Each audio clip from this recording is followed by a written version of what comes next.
ভাৰত চৰকাৰে 2009 বৰ্ষত প্ৰণয়ন কৰা শিক্ষাৰ অধিকাৰ আইন অনুসৰি সমাজৰ সকলো শ্ৰেণীৰ শিশুসকলৰ বাবে প্ৰাথমিক শিক্ষা বিনামূলীয়া আৰু বাধ্যতামূলক।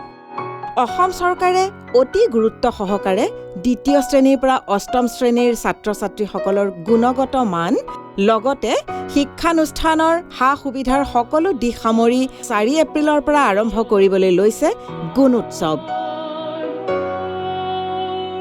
এই অভিনৱ পদক্ষেপত প্ৰথম পৰ্যায়ত ৰাজ্যখনৰ 8খন জিলা বৰপেটা, চিৰাং, ডিব্ৰুগড়, হাইলাকান্দি, কামৰূপ মহানগৰ, লখিমপুৰ, মৰিগাঁও আৰু পশ্চিম কাৰ্বি আংলং সামৰি 12,320খন স্কুলৰ 9,11,588জন ছাত্ৰ-ছাত্ৰীৰ মাজত এই গুণোৎসৱৰ কাৰ্যসূচী ৰূপায়ণ কৰা হ'ব। প্ৰাথমিক শিক্ষাৰ মানদণ্ড লগতে উন্নত মানৰ শিক্ষাৰ মাপকাঠি নিৰূপণেই এই গুণোৎসৱ।